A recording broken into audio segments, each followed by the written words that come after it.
দুঃখিনী মেয়ের গল্প 50 বছর আগের পুরানো গল্প আপনাদের বলছি ধারাবাহিকভাবে।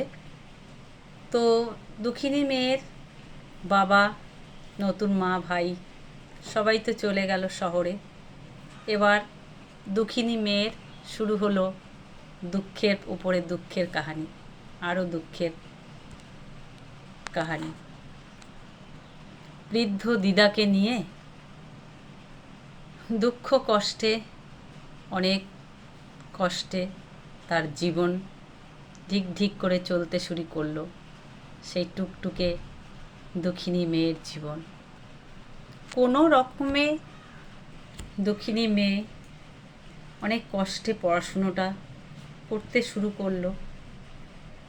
সবে সে ক্লাস 4 থেকে 5-এ উঠেছে। অনেক কষ্টে পড়াশুনো করে পাশের বাড়িতে গিয়ে দিদি দাদাদের কাছ থেকে দেখে, মাস্টার তো ছিল না, বইপত্রও তেমন কিছু ছিল না। তো যাই হোক, ক্লাসে 3rd হয়ে সে পাশ করেছে। নতুন স্কুলে ভর্তি হবে, টাকা পয়সার বড় অভাব। তখন তার দিদার কাছে সেই দুঃখিনী মেয়ে আবদার করতে লাগলো স্কুলে ভর্তি হওয়ার জন্য। ক্লাস 5-এ নতুন স্কুলে সবাই ভর্তি হচ্ছে, তারও মনে আশা হচ্ছে। তখন তাই সে দিদাকে বড় আবদার করতে লাগলো, টাকা দাও, ভর্তি হব। কিন্তু কোথায় পাবে সেই বৃদ্ধ দিদা? কোথায় টাকা সংগ্রহ, কার কাছ থেকে করবে? গ্রাম না, আছে কিছু টাকা পয়সা, কোনো কিছুই নেই। তো তার দিদা বলল, আর পড়াশুনো করে কি হবে? তুই তো এখন চিঠি লিখতে শিখে গেছিস, আর পড়াশুনো করতে হবে না।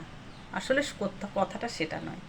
কথাটা হচ্ছে বৃদ্ধ দিদা কোথায় পাবে, তার সামর্থ্য নেই, তাই সেই কথা বলছে। কিন্তু সে নাচার বান্দা, সে পড়বেই।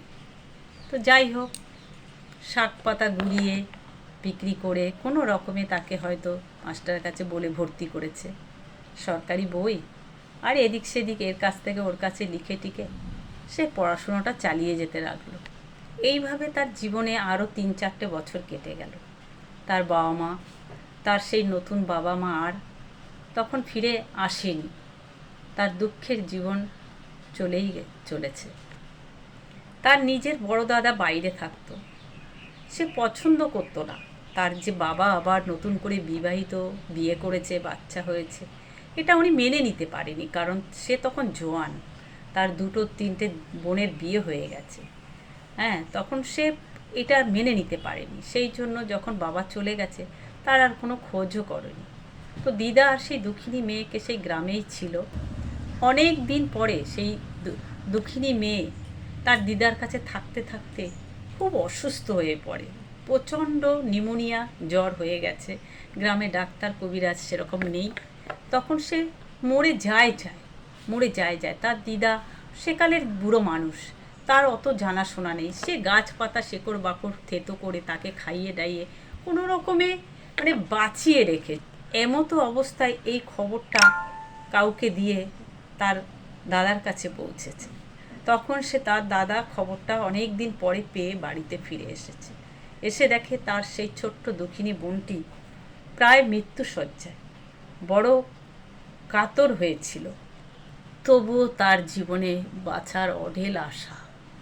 সে তার সেই দাদাটির কাছে আবদার করেছিল যে তাকে যেন একটা নতুন বস্ত্র দেওয়া হয় অসুস্থ শরীরে।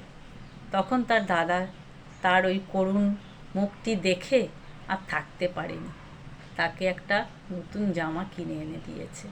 সে মহা খুশি। কিছু টাকা পয়সাও দিয়ে গেছে যাতে তারা খেয়ে পড়ে থাকতে পারে। সেই জামাটি পেয়ে সে অনেক আনন্দ করতে থাকে এবং সবাইকে দেখাতে থাকে। তারপরে ওইভাবে আরও কিছুদিন, দীর্ঘ সময় তার কেটে যায়। পড়াশুনো করে আস্তে আস্তে সে একটু সুস্থ হতে থাকে। আজকে এই পর্যন্তই থাক, আবার বলবো পরে।